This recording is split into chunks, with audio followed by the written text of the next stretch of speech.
Welcome. We're all set then for INDYCAR to get going here at the Milwaukee Mile as we welcome you to the penultimate weekend of the 2025 NTT INDYCAR season. This is going to be a very exciting race. We're 9 minutes away from the session officially starting, but we have already had cars out on the circuit. So we've got a benchmark time so far. Just the drivers shaking everything down, making sure it's all gone okay. And that's put Lundgaard currently fastest overall as well on the top spot. But last time out at Portland, we had an absolutely fantastic event. It was truly a crash, bang, wallop affair.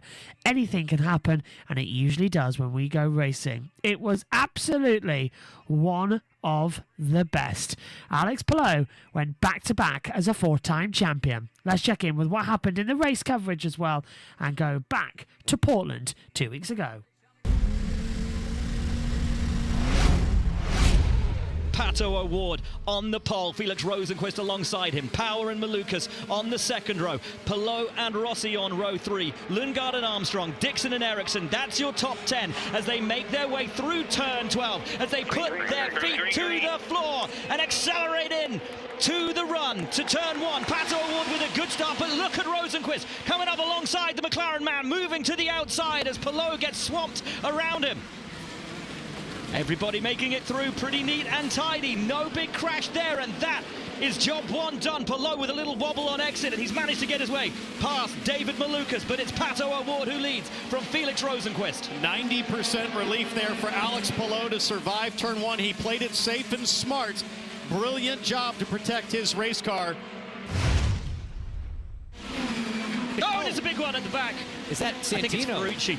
I think that is Santino Ferrucci, and that's big coming out of 12. Let's take a look on board with Santino Ferrucci, see how this all played out. Oh, that is Jacob Abel ahead. Yeah, gets Abel. Gets a little wide there. Oh, just loses it on the power. Whoa, big mistake.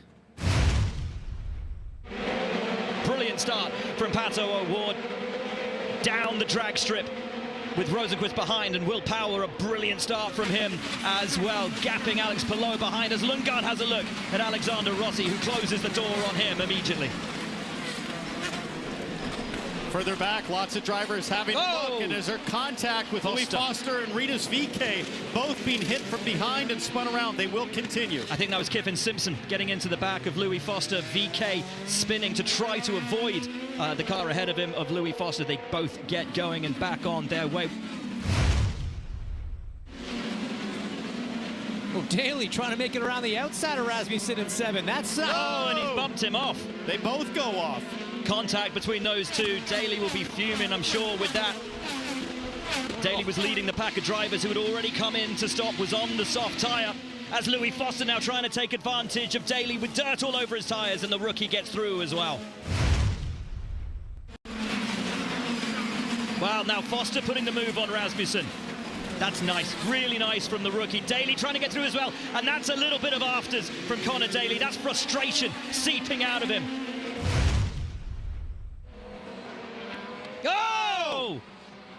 Big hit. It felt like that has been coming for a lap and a half. The frustration. I mean, Rasmussen just wrecked us, so I'm sorry about that. So this is Daly putting the move on around the outside. Feels that Rasmussen just nudged him off the track there, and from this point on, the frustration in Connor Daly absolutely evident and absolutely warranted. That wasn't a nudge, Will. He just drove him straight off. That was totally uncalled for, and we'll need to see that one a little bit earlier on if we can. It's tough to see how it started. That's a horrible hit. It is so fortunate that Connor's car did not get airborne or start rolling right there. I mean, he's going 100 and probably 40 miles an hour as he hits the grass. That is a terrifying crash. It's a pretty good stop there for the 5, and that is a team that is so good on pit lane. Will Power has stayed out, so too our championship leader, Alex Palou. Will Power, a brilliant restart from him, but look at Scott McLaughlin on the championship leader, tucked up with him, running down with him to turn one. McLaughlin trying for an outside move again, but Palou has it covered. Understand there was contact between McLaughlin and Palou. Let's watch. Which was on that restart. Oh, wow. Oh, that was a little chrome horn, perfectly placed nose cone to the right rear tire. Pato O'Ward now passed by his teammate. Lundgaard takes up another position. Oh, and O'Ward, has he got a problem? Oh, he does. I think he's got a problem. Good. That sounded terminal for Pato O'Ward. You hear the engine note drop. Oh, that does look terminal. That's it. P0 and back to P2. Try P0, back to P2. They're hoping to restart the car, hoping it's an electrical issue. And that's why we lost the camera feed. Trying to Control-Alt-Delete it. I just get a feeling that this strategy, Alex Palou does things on some of these hard tyres that we aren't able to see from other people. Interested to watch this unfold. And Power has got out ahead of Felix Rosenqvist. Lundgaard takes the advantage to move past Rosenqvist, who started on the front row of the grid because he can see Will Power ahead of him. This very much now the fight for the prospective victory of this race, and it is playing out into the hands of Will Power. What a brilliant stint from Power. What brilliant strategy from Penske. This has been such an impressive run for Will. We've already said how good this 12 team are with pit stops, and right now there is a little bit of a bubble there. Finally down pit lane. Long fuel for Will Power, but only 7.1 seconds stopped. He exits pit lane. Whereabouts is Christian Lundgaard, and only now is Lundgaard coming down and past pit exit. Power retakes his position ahead of Lundgaard with ease. The key is the fresh, brand new set of soft red sidewalled Firestones. Will Power does not have that available. Alex Palou does, so there are still 3 in play. Let's watch the stop for Arrow McLaren. And Lundgaard is back out. Every last drop of Shell 100% renewable fuel goes into that McLaren. Christian Lundgaard is on his way. That is his final stop. Alex Palou comes in for his stop. Out on track, Will Power is under pressure from Lundgaard. This is a 3-way fight for the win. Your championship leader emerges in what will be a podium position, but he has the time now to make up to the drivers ahead of him. Oh, and that's Joseph Newgarden, who was in the top 10. It looks like a spin. And this a replay of what happened, and it was as he left the pits on cold tires, tries to light it up, and Scott Dixon takes the fight to him. Oh, no, Scott hits him. Got help. Scott Dixon will almost certainly be getting a drive-through penalty for that. We're looking out the back of the Estemo car, Joseph Newgarden, and here comes Dixon, chrome horn.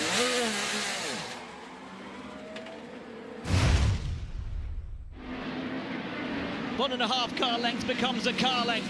Alex Palou goes to the inside. Alex Palou has second place from Lundgaard. Needs to get his foot down and keep his foot in. Through the left, down the back stretch. Lundgaard takes it back to Palou. It seems reminiscent of Thermal Club earlier this year. The championship leader will know he will have to fight with all he has to get past Lundgaard, who says, not right now. You are not coming through because this race today is mine and not yours.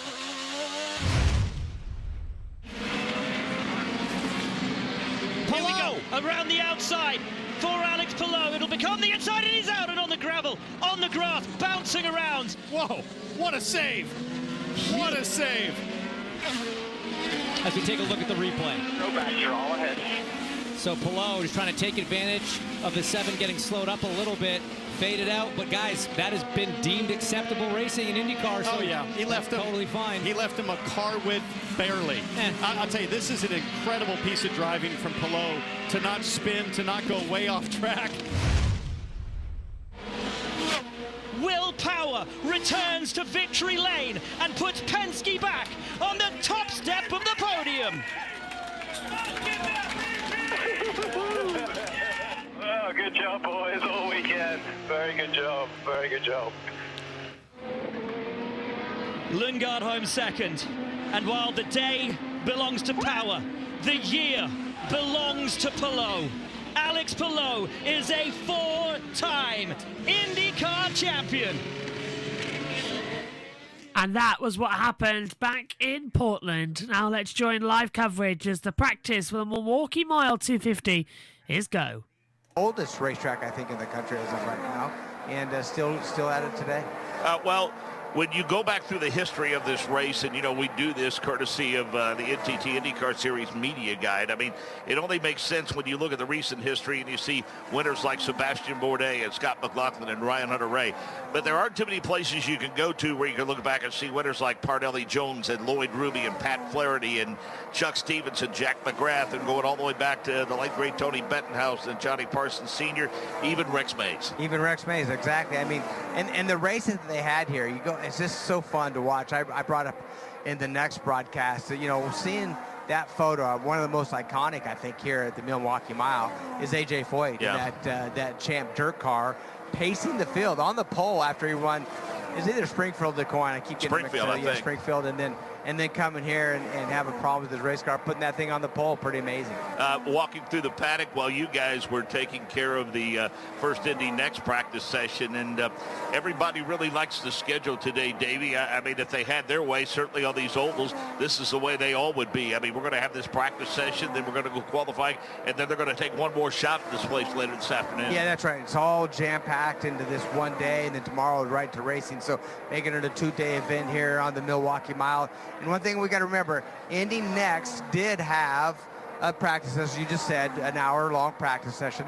They got some rubber on this racetrack, but it rained last night. But forget the rain. 2 weeks ago, it had flooded. It was flooded. I mean, like literally feet of water around this race course. And what a great job they've been able to do to get it all out of here, dried up. The track looks great, but there was no rubber down for the next cars whatsoever. There is a little bit down for the Indy cars right now, but as the day progresses, there's going to be more and more rubber down, and the speeds are going to go up. Well, I think Mother Nature is going to provide us with a fabulous weekend after those showers move through overnight. We're facing a beautiful day today, and I think an even better day tomorrow. Let's get the specifics on all of that. Tell you what the conditions are like in the here and now, and we'll do that by welcoming in Jake Query. Very, very pleasant, Mark, to say the least. I always love coming to Milwaukee for a variety of reasons, and this time of year, the weather would be one of them because it is near perfect. 76 degrees, the ambient temperature. There's a nice breeze as well that is coming from the north end. That essentially puts it at the back of these cars as they screen their way out of turn number 4 like Colton Herta just did. The track temperature right now is at 94 degrees here in the Milwaukee Mile. There is some cloud cover, but not enough to be in any sort of impediment for that sun, because they are intermittent, to say the very least, and to even overstate, because it is a gorgeous day here in Milwaukee. The temperature, though, while the speeds will go up, temperature is not expected really to do so very much over the course of this day. Should be right now at 76 degrees, about what is anticipated to be the high today, give or take a degree here or there. So very, very pleasant here, Mark, at the Milwaukee Mile. Thank you, Jake. Look forward to the contributions throughout the course of the weekend. Davey Hamilton, we have crowned a champion. It's Alex Palou, his 4th such championship in a relatively short amount of time. The first three-peat champion since Dario did that in 09, 10, and 11. 28 years, 4 months, 9 days. The young man from Barcelona, only IndyCar champion from Spain, and what a phenomenal season it's been. And might be frightening to think that in terms of wins, he may not be done yet with 2 races to go. Yeah, 2 more races could tie actually all-time wins in one season of the great A.J. Foyt that we just brought up. He's got 8 now. I think he's tied with maybe Andretti, but just amazing. How young he is. Already has 4 championships underneath his belt. You know, it's amazing what this kid's doing. 8 wins, 11 podiums, 12 top 5 finishes, 13 top 10 finishes. He's led 12 races, 568 laps. Average starting position 3rd. Average finishing position is 4th. Those with 4 or more titles. How's this for a roster? A.J. Foyt, Scott Dixon, Mario Andretti, Dario Franchitti, and Sebastian Bourdais. Yeah, he's up there with the names, right, with all the greats. So Chip Ganassi, also from a team standpoint, a record-tying 17th IndyCar Series championship, tied with Penske. Scott Dixon has 6, Palou with 4, Dario with 3, and Zanardi with 2. Yeah, how about that? Pretty amazing. I mean, obviously that team and that driver right now are just unstoppable. And for us to be able to watch, it's pretty amazing, to be really honest with you. And by the way, P1 already in this practice. Yeah. Take him long. I know that speeds are going to go up. They're going to get faster, but right off the bat, just right to the top of the board is Ray Hall is in second. Rosenquist, DiFrancesco, and Herter round out the top 5 so far. As far as the Firestone Firehawk allotment this weekend, 10 sets. Let's see, an extra set for the highlight practice. Now, the construction is the same this year. The compound is the same this year as it was a year ago. However, because they're getting that extra set for the highlight practice, from what we understand from Firestone, that compound of construction will be a little different, and that's okay because they really won't be running at full speed. Yeah, just a little bit softer to try to get the rubber laid down on this racetrack. And I don't know if you want to run a second groove or the bottom groove, because right now they're kind of, they're pretty much already in that second groove up. So do you go above that to make the racing better, or do you go below that to try to get some rubber down on that asphalt patch that's in the bottom of turns 1 and 2 and 3 and 4? Well, I'll say this, going into turn 1 here, if you're setting high atop turn 1, it's not quite as pronounced in terms of them fanning out as it is at, say, Pocono, but they still fan out plenty wide going into turn 1. That's right. They fan out really wide, and I mean, it's a really high entry. You can watch some of these cars where they turn in super high entry. They get down to the apex or just pass it to the lowest point of as they get on the racetrack is above that asphalt patch, about a 10-foot patch down there. They never really get down on that. So, and on ovals, normally we get to the bottom of the racetracks, but here that's not the case. Joining Jay Query on pit lane throughout the course of this weekend is Michael Young. Hello, Michael. Good morning, Mark James. Good morning, race fans here at the beautiful Milwaukee Mile. Fans starting to stream into the grandstands. A good crowd already for this early morning Saturday practice session.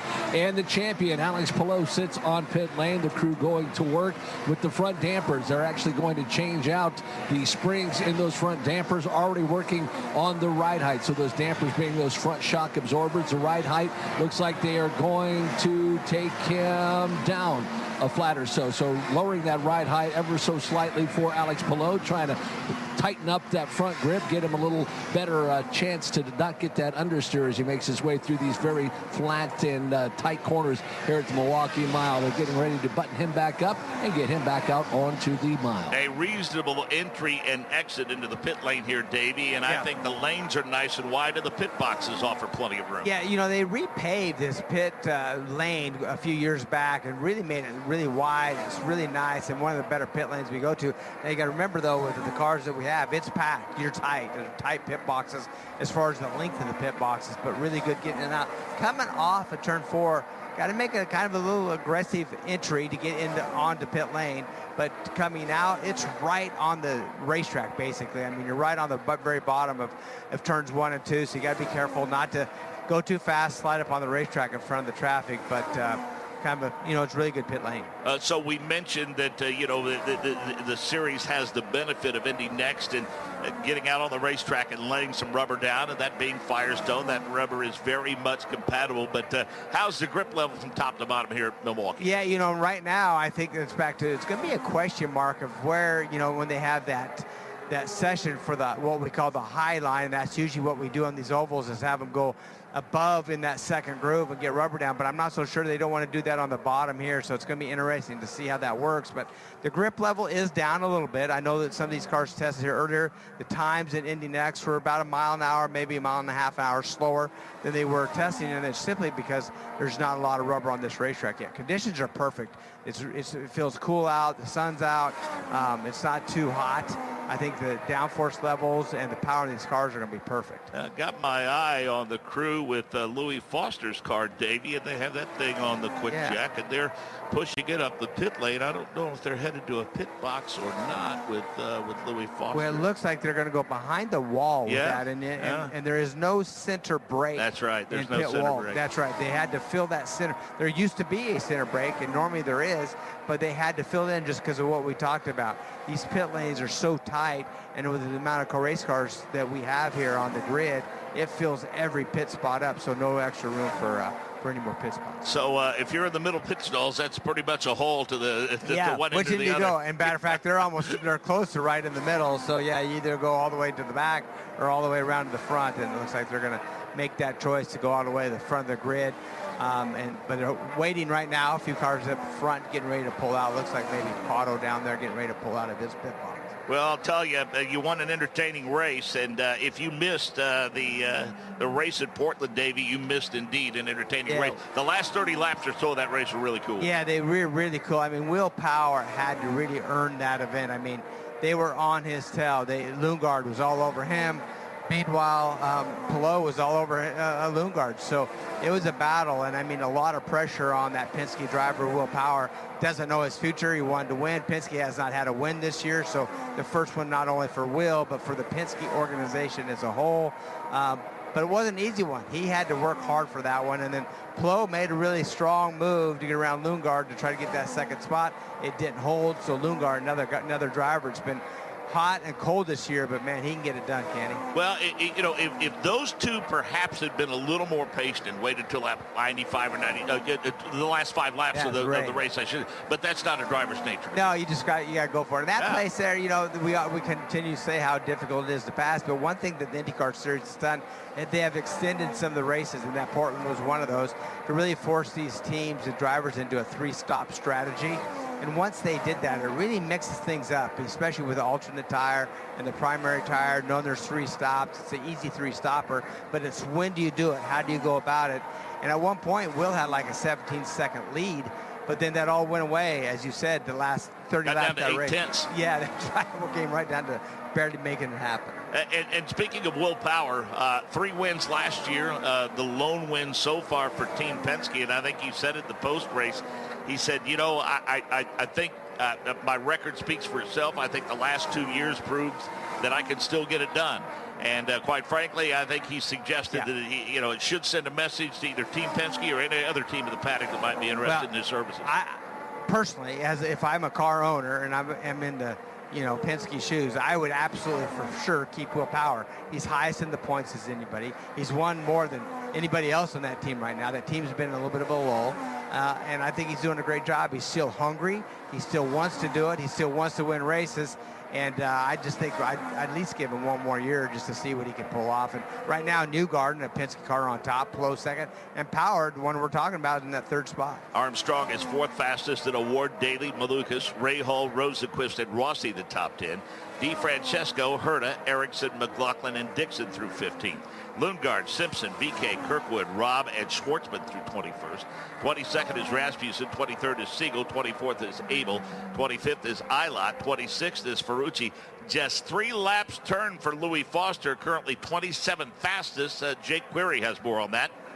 And Louis Foster is with a team in Rahal, Letterman, Lanigan Racing that just saw his teammate Devlin DeFrancesco, 2 pit stalls in front of him, come in after a couple of laps to get familiar with this Milwaukee Mile. But let's talk about Louis Foster's season, because while we've talked about the fact that Alex Palou has secured his 4th NTT IndyCar season championship, the Rookie of the Year award still hangs in the balance. And Louis Foster, who has been very consistent over the course of the year, is the points leader right now, but a 6-point advantage over Robert Schwartzman, your pole sitter for the Indianapolis 500-mile race. So Louis Foster, certainly one of the storylines, looking to find some good results here in Milwaukee. A little bit further up pit road, and Michael Young. Yeah, with Barry Wanzer calling the shots for, of course, Alex Palou. Congratulations on the championship. You've had a couple of weeks to sit back and let it soak in. Overall, what does this championship mean to you? It's thank you for first thank you. It's been an amazing year, certainly with winning Indy in the championship in the same year. That's pretty special. We got quite a few wins in between and after that, but it means a lot to everybody. We've got some first timers obviously on the 10 car. Like the team, as hard as we try to keep the teams the same every year, there's undoubtedly there's personnel changes, but this never gets old. For guys who've been around a long time, like Ricky Davis and Julian Robertson and myself, been around, almost 30 years. It never gets old. It's pretty special. How many is this for you? Because I was talking to Ricky earlier. He's got 4 with Alex, 3 with Dixon. How many championships total is this for you? Total since I've been here, it's 16 out of the 17. But as far as on the 10 cars stand, I guess 7, 3 with Dario, now 4 with Alex. You get so many that you forget how many you have. I don't want to say that. I don't want to say that. It's we've been very fortunate, I can tell you that. This has been such a blessed year for you and this team. Obviously, it's probably hard to pick a favorite, but as you mentioned, to get the 500, to get the championship as early as you did, this one certainly has to rank as one of the highest. Yeah, for sure, absolutely. But certainly my most memorable 500 win was our first one in 2000 with Juan Montoya. I was still doing pit stops at that point, and I did pit stops in that car that Jack bent, so it was pretty special. It's certainly my most favorite. Lastly, we look forward to 2026. Obviously, not a lot of changes here, but as a group, will Chip want to change things up a little bit, move people around? Will you, as a team manager, race strategist, want to move things around, or do you not mess with a good thing? No, I think we're pretty solid. I think we've proven that. So the goal would be to keep everybody intact. Very good. We'll let you get back to it again. So happy for you guys. Congratulations on the championship. See if we can't tie Mario with 9 wins this race weekend. Yeah, we'll see. Hopefully we'll be fortunate enough to do that. So all the best to you, Barry. Thanks, Mike. There you go. That's Barry Wanzer, race strategist, of course, for our champ, Alex Palou. Maybe you'll agree one of the good guys in that paddock is Barry Wanzer. And everybody likes him, knows him, respects him, and understandably so. And what an impressive resume that he just shared with Michael Young. But I think the thing that people enjoy the most about Barry Wanzer and what leads to the healthy respect that you have for him is you hear him talk about all of those accolades, Davey, and he's doing it with a lot of humility. Yeah, that's right. He knows this doesn't come easy. He knows that you can stop winning and not have another win for a long time. So he takes every race very seriously. We're looking at that car, too, not to change the subject, but a little smoke, it looks like, coming out of the back of that Palou car. Well, he had a moment off at turn number 4, too. It's probably a good thing that Barry Wanzer was talking with Michael Young. He may not have seen that. He didn't see that, right. He didn't hit anything, but he got high down there in turn 4 for sure. Yeah, and, we'll kind of put a ribbon on this discussion, put a period on this discussion, but let's face it, Davey, I think Barry Wanzer and Alex Palou are rightfully putting themselves among the great duos of all time in that regard. Yeah, and as he's talked about, he has some championships with Dario. He's been with Chip.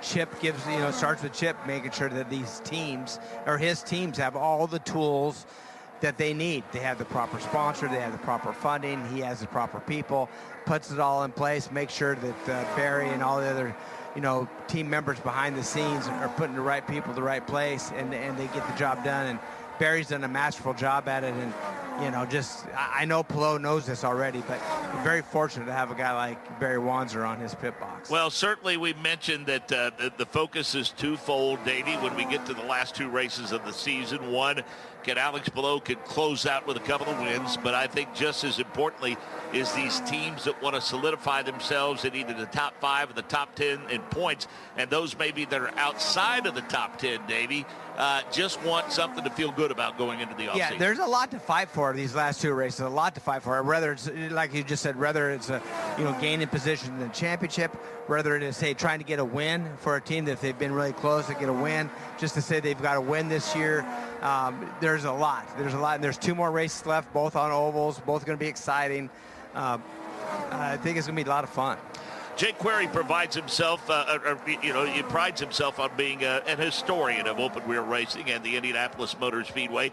This is an historic venue, and Jake is set up in the pit box of a car that's running a very historic paint scheme this weekend, Jake. And a paint scheme that we saw earlier this year for a 40th anniversary now has become a 50th anniversary celebration. Allow me to explain. Jacob Abel right now sits inside of his machine for Abel and Dale Coyne Racing. Typically, he is piloting car number 51. That is now car number 50, and the paint scheme is very familiar. That of the iconic branding of Miller Lite as it celebrates its 50th year in existence. And so as a result of that, what better place than right here in Milwaukee, home of Miller Lite, to be able to honor that celebration. Now, of course, in May, the relationship began with Jacob Abel and that Miller Brewing Company in honoring Louisville, Kentucky's Danny Sullivan. The same hometown as Jacob Abel is Louisville, Kentucky, and Danny Sullivan in 1985 won with the Miller American Special, and Jacob Abel had a paint scheme in this year's Indianapolis 500 paying tribute to that 40th anniversary. So what better way to just simply add 10 years, go 50 years on it. It is car number 50, and the best part, right on the back of it, it says, I must be in the front row. That is paying honor to Bob Uecker, the legendary Miller Lite pitchman, of course, that was the radio play-by-play voice of the Milwaukee Brewers here in Wisconsin. Michael? Yeah, with Chip Ganassi. We just got a chance to talk to Barry Wanzer. Congratulations on yet another championship, Chip. This is amazing. You tie Roger Penske all-time championships here in open wheel racing. You've put together such an amazing team. When did you start to get an idea, I've got something really special with this organization I put together? Oh, thanks, Michael. You know, it's been something that, you know, we've been building on for years. I've always said that IndyCar racing, you know, tenure, there's a lot of speed in tenure, and we're fortunate to have a lot of people here that have been with this team a long time, and you know, that really helps, especially when you come back like we are here in Milwaukee. You come back to a historical track where we've raced many times, and you know, but you know, when you have people that know what they're doing, and you plug in a driver that with the talent of Alex Palou, you know, you really have something to take to the bank.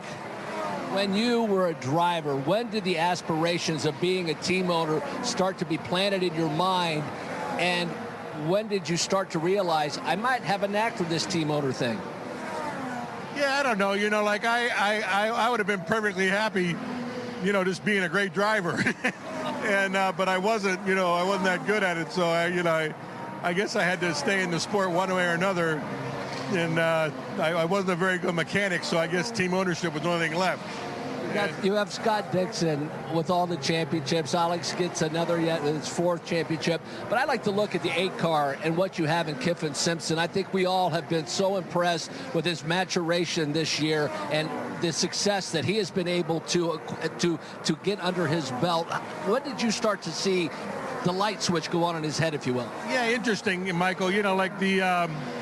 you know, we had Kiffin doing some things in the off season, and you know, he's one of those drivers that you see little bits and pieces of flashes of brilliance, and you know, when you see those little bits and pieces come along, you know that they just don't fall out of the sky.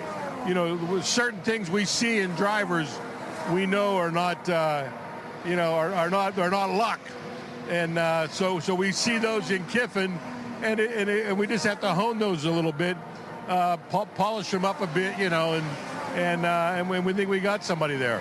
Lastly, with Alex Palou having 8 wins this year, obviously Mario had 9 in a season, A.J. Foyt and Al Unser Sr. with 10. It's truly remarkable, this young man's talent and what he's been able to achieve. No question. I mean, like I said at the beginning of the season, I think we're just beginning to scratch the surface of this guy's talent. And, you know, he's got a lot left in his tank yet.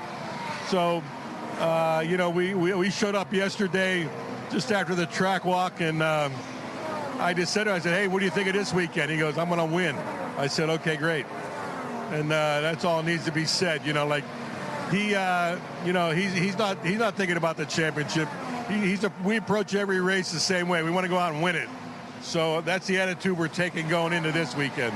Congratulations on the season, the championship. Always great to talk to you as well. Thank you. Thank you. Well, that's the great Chip Ganassi, of course, team owner for Chip Ganassi Racing. And you know, Davey, it's not been the smoothest of ride over the last couple of years for that race team and that driver. I mean, you go back to the uncertainty about his future, and you know, yeah, with that race team and the jump to McLaren and how that all came unraveled, and it's still all being sorted through in the courts. But I still go back to when that all unfolded. You know, we have a media availability on Friday going into a race weekend, and at one time during that year did Alex Palou just sneak into the hole and hide.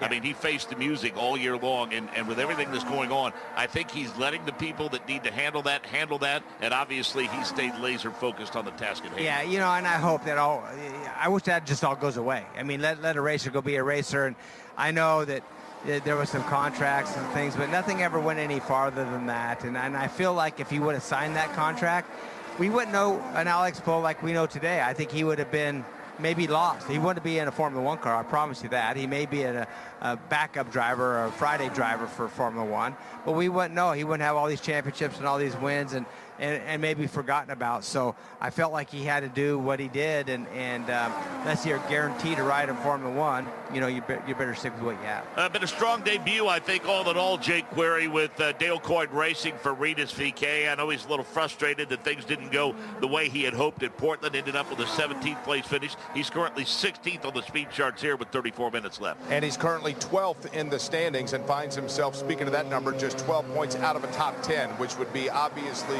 a really good thing for Rinus VeeKay in his first season with Dale Coyne. They just put the rear cowling back on that Ask ROI number 18 Honda because they made a spring adjustment on the rear balance of this race car for Rinus VeeKay. Now, Dale Coyne has been very open about the fact, told our Ryan Marine in Portland that he did not anticipate or see a lot of movement in terms of the roster of drivers from this season to next. And one would assume that that means Rinus VeeKay and as well Jacob Abel are back with the team next year. In the form of VeeKay, and Davey can perhaps expand on this, but VeeKay's a driver, Mark, to your point, in terms of the season.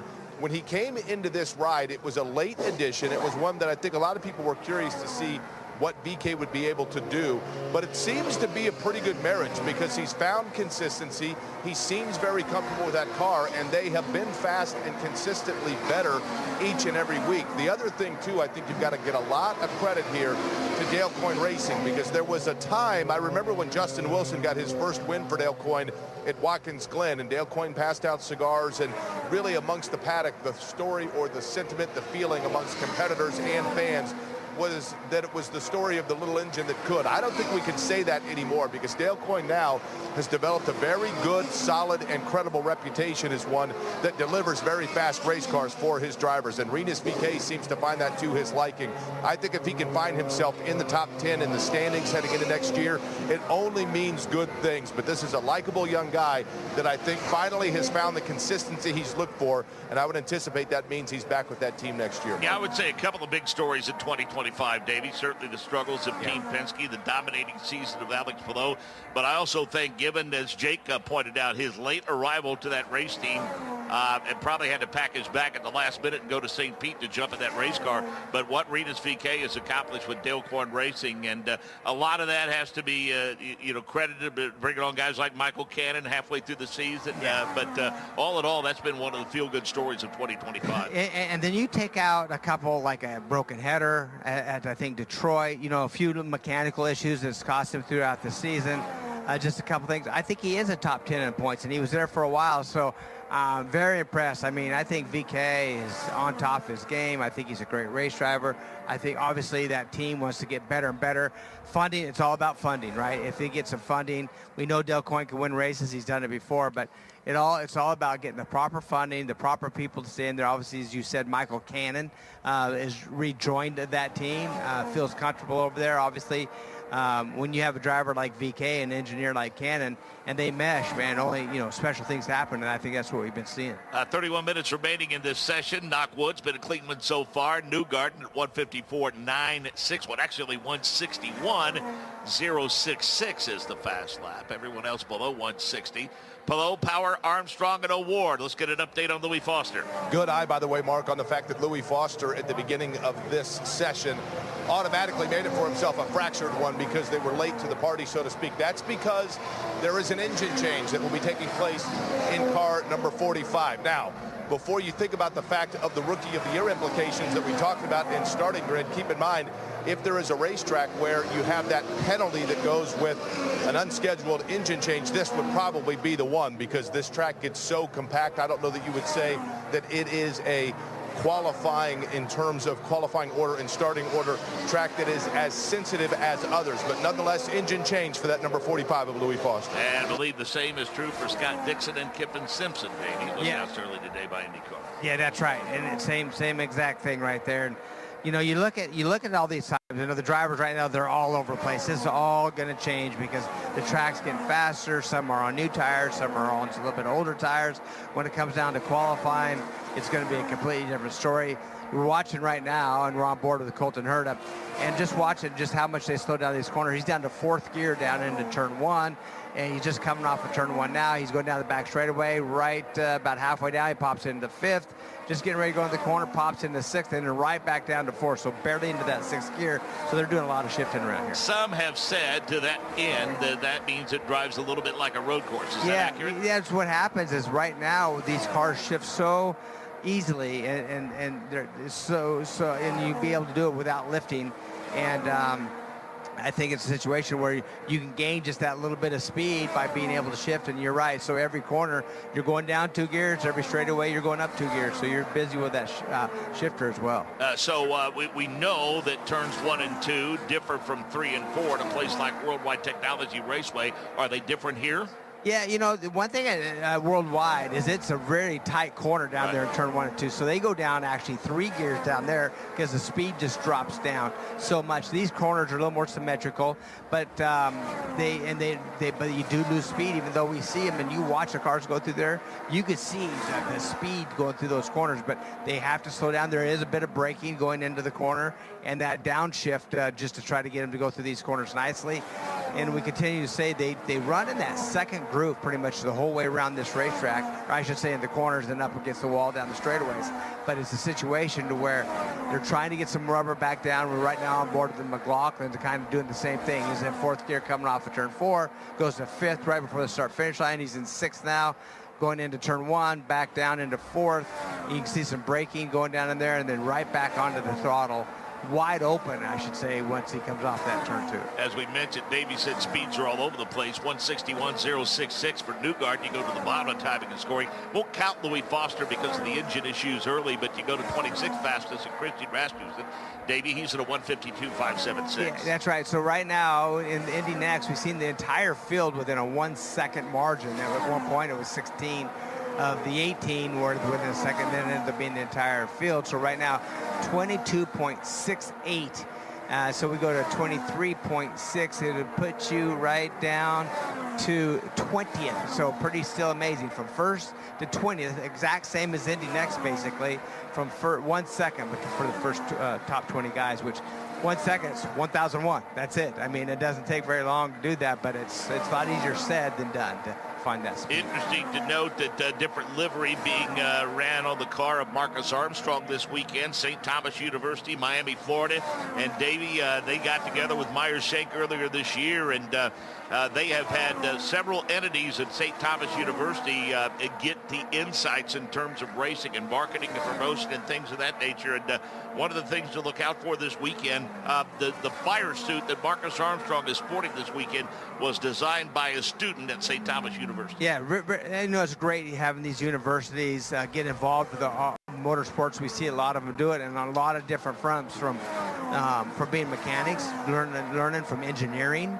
You know, learn how to work on it from engineering, knowing how to set these cars up, and then we got the autonomous. A lot of autonomous universities are doing the driverless cars out there right now. So a lot of colleges involved with motorsports, and that's great. Well, the insight that they've got this year, obviously fashion and merchandising, culinary arts, big data analytics, which is a buzzword these days, and sports administration, communication, and marketing. It's a great program, great partnership. Yeah, and you know, that's part of everything you do. You think about every piece that needs to happen to have an IndyCar team. And it really starts with, you know, you have to have a business degree just to know how this all works. And then you have to have a marketing degree, how to find sponsorships. You have to have B2B experience. You have to have mechanical engineering experience. So it takes a little bit of everybody to make a team go fast. Michael Young. Yeah, keeping an eye on Christian Rasmussen's car. Of course, remember that podium finish a couple of months back in Gateway there in St. Louis, and they are doing some major changes on that car. Actually had a couple of the crew members run back and get some new dampers to put on the rear of that car. Now they're adjusting the ride height. They changed the front dampers as well. Looks like they're lowering that front left on the 21 car. So expect him to get right back out out as we now have a caution, I guess, now, Mark, on the track for a track inspection. Yeah, track inspection with 25 minutes to go. The lone caution so far in this session. Speaking of Marcus Armstrong, Davey, it's announced that his future is set, at least the immediate future, back with the good folks at Myers-Shank. Understandably so. Currently ninth in the championship standings, has 10 top 10s and a podium this season. 3 oval top 10s, including a P3 in Iowa race number 2. So he'll be back with Myers-Shank in the 2026 campaign. Not really a surprise, just because, you know, where he is in the points championship, what he's been able to do on the track, and we haven't talked about him a lot this season, but he's always been in that top 10, it seems like, and no, that's another driver, another team that could have a win, and that is one thing. I'm going to use Myers-Shank as maybe one of the teams. When you have things to prove, that makes sure both drivers stay in the top 10 of points. That makes sure that they have opportunity to still win a race. They got 2 more opportunities to win a race this season. And I think if you look at a template or a blueprint, if you want to talk about slow and measured and patient growth, perhaps no better case study than Myers-Shank Racing and what they've done over the last 4 or 5 years. I think that he came into the sport with realistic goals, not just knowing how difficult this series is. And I really applaud him. And I think coming into a series, if you're ever going to come in as a team owner, and really try to start this, he did it better than anybody I've seen for years. And because, you know, he started with a part-time team, and then the next year he did 1 car full-time. Then the next year he did 2. He slowly learned it, slowly gathered information, got the right people, and he just, you know, he really did it smart. Let's go to Michael Young. Yeah, with Jim Meyer, we thought if we're talking about Myers-Shank Racing, we might as well talk to Jim Meyer. So a little bit about the announcement with Marcus Armstrong. Such a strong performance this year, and was able to get a contract with them put together. When did the wheels start turning? And obviously you guys love his performance this year. Well, we obviously wanted Marcus from the very beginning of the season. He's been virtually everything we thought he would be and more. But what's really been great is the way he and the team are gelling together. And we've just got something building here. And that's why we're really, really pleased to have Marcus on board again for next year. He strikes us, at least when you interview him, as a kind of a shy individual. What's he like in team meetings and his input with he and Felix? Intense. He is very intense. He's an intense young man. And, you know, obviously we forget he's not been in the sport that long. And so he's still learning every day, but love his work attitude and love his intensity.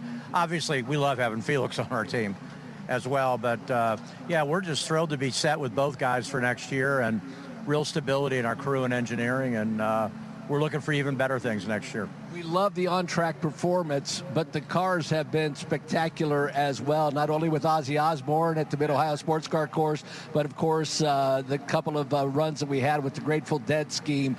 I understand there will be one at the Nashville race as well. How has that been received by the fans? Because I think as somebody who covers the sport, it's been fantastic. It's really been great. You know, I mean, I think probably the mistake we made in the near term, we didn't realize how popular all the swag, the shirts and everything would be. And so we had to go back and work with all those groups to have the rights to sell the merchandise. We've cleared all that now.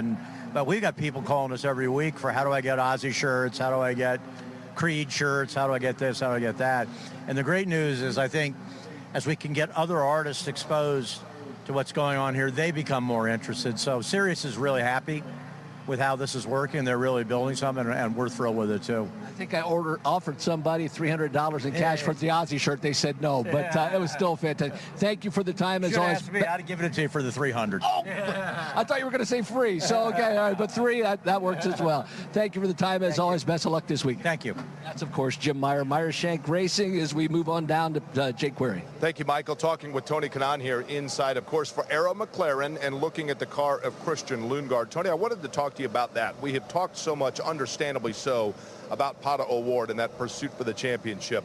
But Christian Lundgaard in his first year here, I want to know first off, what were your overall impressions early in the relationship, and what about his driving style was it that really intrigued you to put him in this car?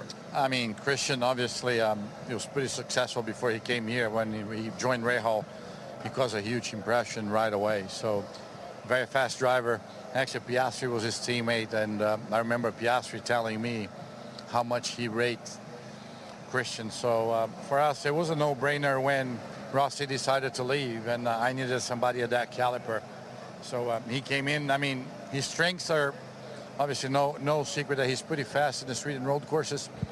I think I can help him a little bit on the ovals. He still needs a little bit of more of experience and a different perspective, which he has shown this year. But he adapted pretty quick to the team.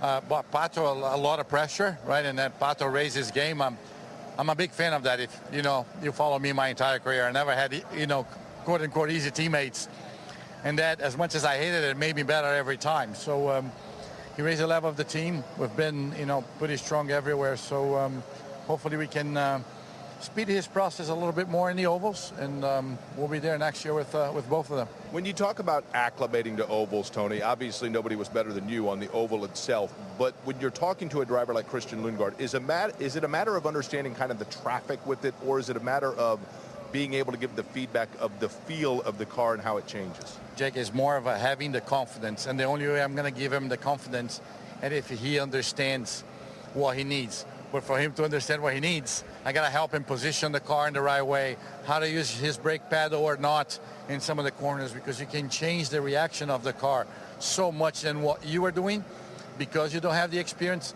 It's almost like, for the listeners, not trying to get too technical, but it's almost like you need to come down and let it flow. Easy to say when you come to ovals like that, but for me, it's more giving him the driver-to-driver language to understand. Was it hard for you to understand that because you had been a driver to just automatically realize that others don't have the instinct maybe?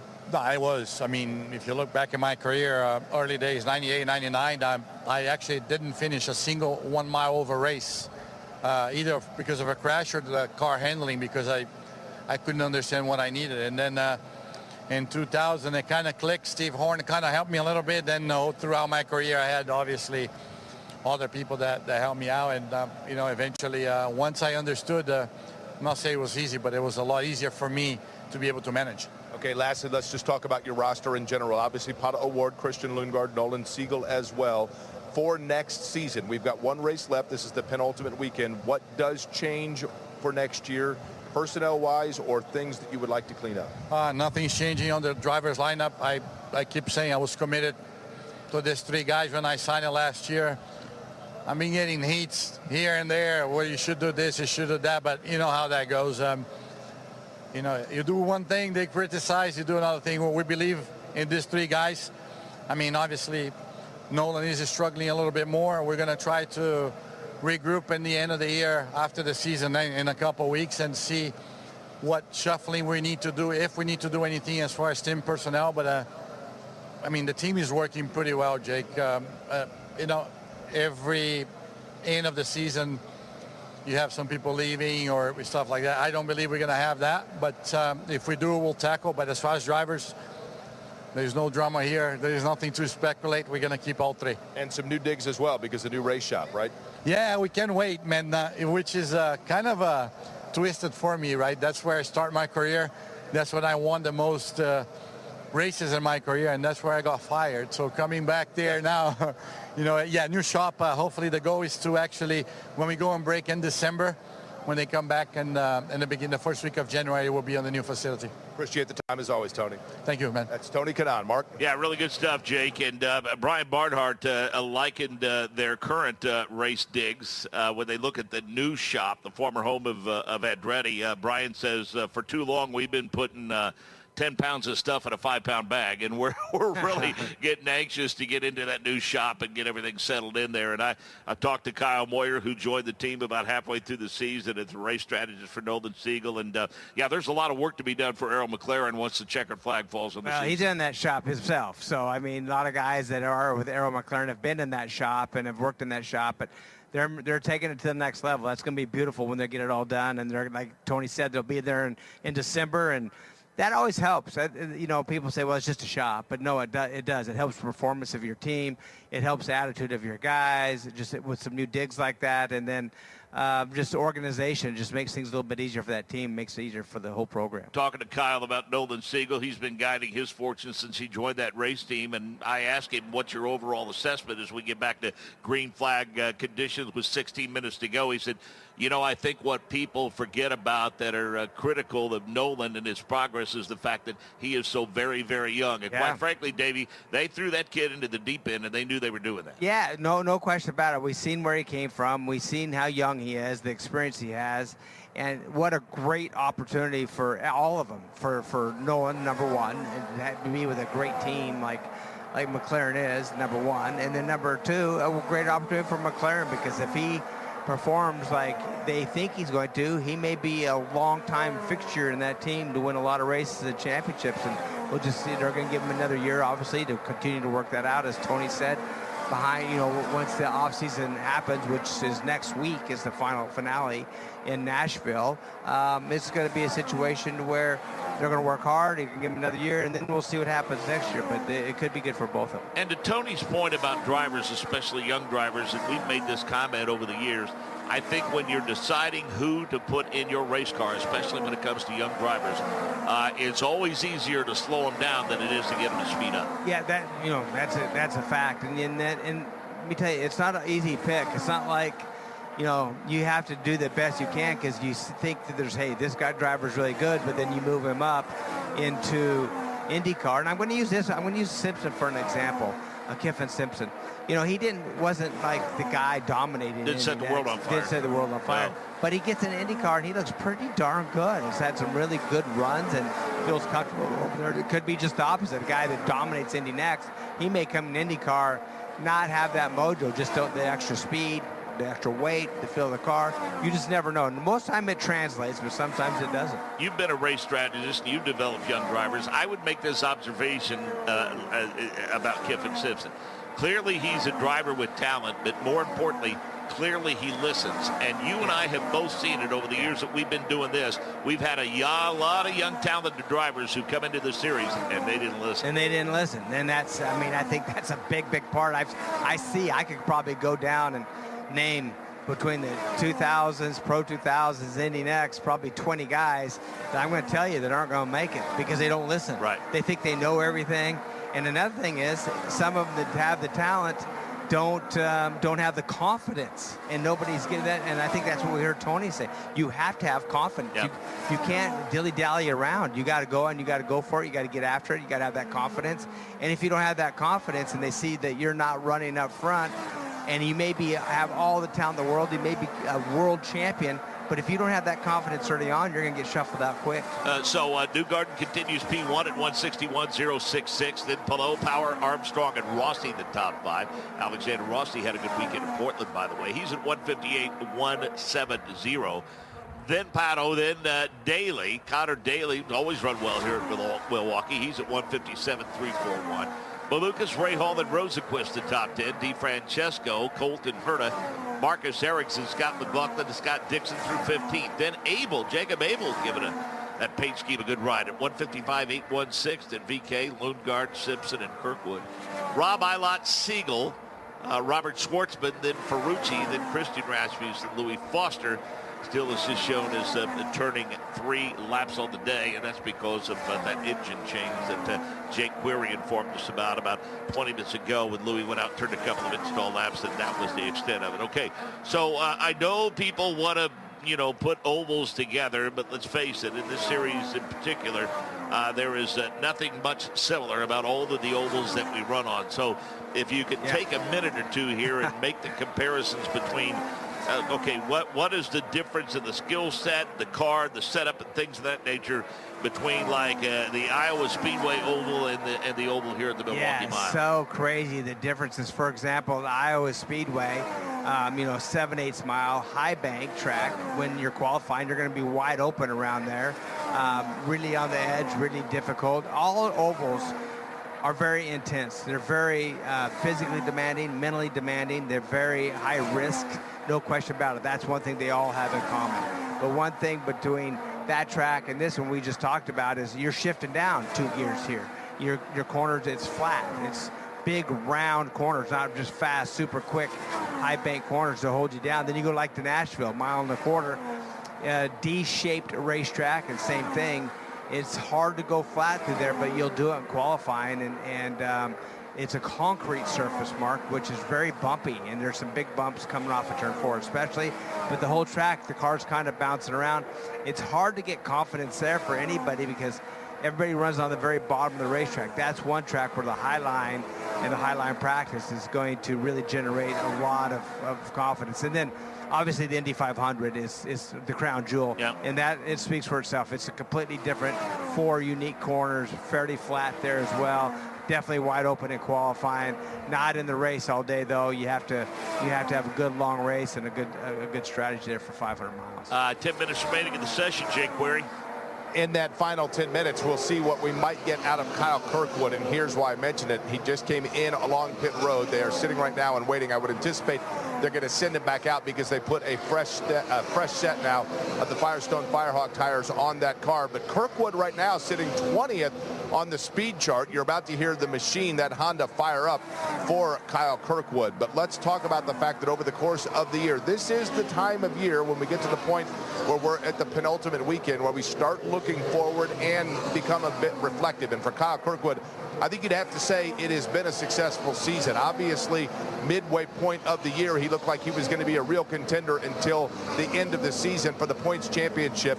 Faded off, had obviously a rough July and into early August, but clearly he has shown the talent that has allowed him to win at each and every rung of the ladder series heading into the NTT IndyCar series. He came in, they made a quick adjustment on the rear of that 27 machine, and Kyle Kirkwood went back out. Mark, going to be curious to see what that fresh rubber will do for him now at the end of this session as Kyle Kirkwood tries to move further up than that 20th that he sits right now on the speed chart. Newgarden, Erickson, McLaughlin, Palou will power the top 5. Award, Dixon, Armstrong, VK, and Rossi the top 10, Michael Young. To bookend what Jake Query was just talking about, standing in the pit box of Santino Ferrucci, who has also gone to a fresh set of Firestones, but he is barred way down on the speed chart in 26th position currently, and usually we expect this AJ Foyt Racing driver to be at the top of the speed charts, especially on these ovals as you hear Santino leave his pit box. But of course, he and the Ford David Malukas wrapping up what I thought was, or should say, is a pretty successful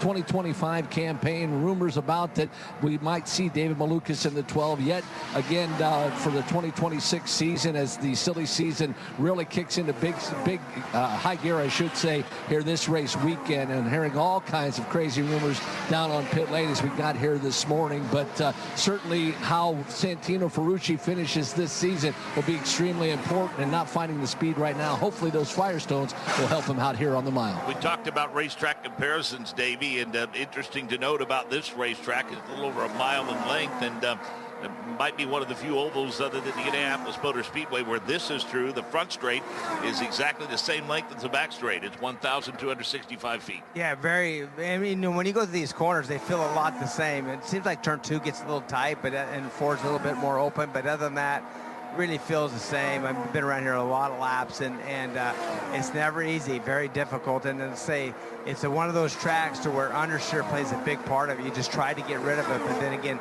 don't go too much. Don't make it turn 2 good, because that back end, especially at the end of long runs, definitely wants to come around. Yeah, you've run a few different types of race cars here over the years, huh? Yeah, midget, Silver Crown as well. I mean, midget around here is crazy. I mean, those, we used to race those in Phoenix and these mile tracks, which is, it doesn't happen anymore. Pretty much pavement midgets are pretty much gone, but man, it was fast around here, those little teeny cars, that's for sure. We were here with one of your predecessors a number of years ago, Johnny Parsons Jr., and he was talking about one day when something didn't feel right. He said, I just couldn't get comfortable, and I asked him, I said, well, did they have a saddle on right, maybe? Yeah, right. Yeah. It wasn't that quite long over me, but it's been a while, that's for sure. Yeah, Joseph Newgarden continues P1, 161.066, and I don't want to belabor a point, but a disastrous season for Joseph. No one knows that more than he does, and a two-time Indy 500 champion, a multiple series champion, and I think, Joseph has learned that adversity is, whether you like it or not, it's a part of this game. Yeah. And we do know that these last couple of races, being at Milwaukee and Nashville, Joseph can easily flex his muscle, get himself in victory lane. And he's one of those guys we were talking about, Davey, who really needs a strong finish to head into the postseason with a little bit of a good feeling about the 2026 campaign. Yeah, and right now, all Penske cars in the top 7 right now, all put new tires on. How about Connor Daly? Ran good here last year, was on the podium. P3 right now. So a really good run for him. You look on down, Malukas in that AJ Foyt car, P10. Another good run, VK. We talked about him earlier. with that coin card, expected to stay right there for next year in that 12th spot. And how about this? Alexander Rossi, he hasn't had a good year at all. No. And so seeing him in that top 13, pretty good speed out of him, where his teammate has been running pretty good. Obviously had some issues in Portland that could be, you know, controversial at the minimum, is 17th, Mess Rasmussen. You know, it's interesting to note there were a handful of guys that really needed good finishes that got them at Portland. Graham Rahal was 4th. You mentioned Alexander Rossi. He was 5th. How about Callum Eilert for Prema? That's his 3rd straight top 10, Dave. Yeah, that team's coming around, kind of getting legs underneath of them right now. Not sure exactly the future of that team, but right now he's 25th. But you're right, he has had some really good runs, has some really good finishes. Same thing, you know, Rahal, he had some good runs, good finishes, and he's, by the way, P5. Don't count him out here on this oval. He's doing good as well. And we're looking at them working on the car of Santino Ferrucci as it sets in the pit box. That's another guy who was about as hot as anybody in this series toward the midway point of the summer, but it's been a struggle for him over the last handful of races. Yeah, it sure has. Talked to Larry Foyt day before yesterday, and just kind of getting, you know, they have, I think, some exciting news coming for, you know, what their future is and what the layout would be, the driver lineup would be, the sponsors would be. I think they're really, really close to solidifying that, and especially for the 14 cars. So, you know, they're still moving forward. You know, Davey, it's interesting to note as we get a track inspection signal go up at the 4-minute mark. And by the way, there was a bolt or a nut or something that they found on the racetrack in that earlier track inspection.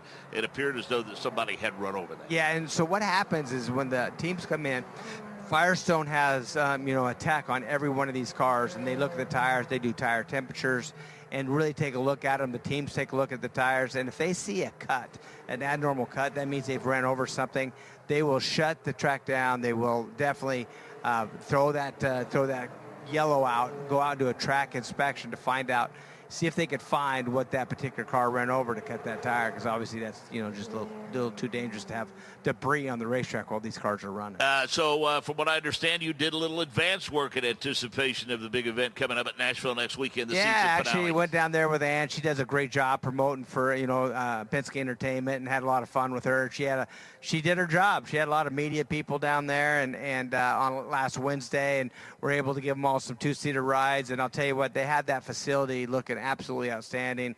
You know, it's like a brand new facility, and we talked about that. I talked about that last year. Yeah. I mean, and you know, I've been honored to have gone down the last several years and been a part of the Roval broadcast on PRN, and some of the folks that were you know, charged with reviving that facility, when they found out that I was there, they asked me what I thought, and I said it looked as good as it did the day it opened. Very good. I mean, it's still a concrete track, still has its bumps. There's a little bit of character there, but it's safe for everybody. No doubt about it. But had fun. I haven't been able to talk and hang out with Ann for a while, so it was good catching up. Like I say, but doing her job, a lot of media people showed up, and you know, it's just, you know, Bruschetta Bourbon, still a sponsor of that event. Yeah. You know, Bruschetta Scott is a you know, great asset to all racing, not just IndyCar. But I seen he was racing an IROC car and some TA2 stuff out in California last week, and Scott and Mark Bruschetta, you know, they're great for the sport, no question about it. So it's going to be a fun event next week in Nashville. Another place just to go have fun and then come out and see a race. Yeah, we're looking forward to it for sure, but a lot to be accomplished throughout the course of this weekend before we can turn our attention to Music City. We can tell you at 1 o'clock local time, we'll have IndyCar qualifying here, then at 2:35 Indy next qualifying, and then that final warm-up about 3:45 this afternoon. Michael Young. Will Power on pit lane currently sits P7. Thoughts on this car and this session thus far? Yeah, it's such a big difference between new and used tires. It's really difficult to tell exactly where you're at. I think our quality pace is just sort of where we sit, actually. Yeah. Where did the fall off begin? You notice you talk about the tires getting used. Is there a massive fall off, or is it slow? It's immediate. It's like, yeah, seriously, 5 laps in, starts to fall, and it's get worse and worse and worse. Congratulations, of course, on the win in Portland a couple of weekends ago. I think it was a testament to you and your career, the response of your fellow competitors on pit lane, commenting on you and how good you are and how great you have been for this series. No, thank you. I appreciate that. You know, love racing all these guys, and it's a great series. It really is. You know, everyone's friends in the paddock. I know so many people now, so... yeah, we'll see what happens next year. I have to admit, I was a little saddened by your comments. It sounded like finality as opposed to a continuation. Is there any finality, or do you really know where you're going to be next year? No, in Nashville on Sunday afternoon, yeah. We'll go from there. Have a great weekend, and we'll talk to you later. Thank you. There you go. That's Will Power. Well, again, as we talked about, Davey, I think the last 25, 30 laps of that Portland race reaffirmed what Will Power is still able to do in a race car. Yeah, you just look at Will Power's record. I mean, he's got more poles than anybody else. He's got a 500 win. He's won a lot of races. And by the way, he won races last year. He won Portland last weekend, and not an easy one. He had to drive to win that race. It wasn't like a give me at all. And I know if I'm an owner, as I said before, Will Power would be staying in that car if I had any say so about it as an owner. He still can get the job done. He's still great for the sport. I think that he's done better than the other Penske drivers at this point, to be really honest with you. And I just think that he's one of those guys that makes IndyCar what it is, and just hate to see him go away. That's for sure. Jake Query.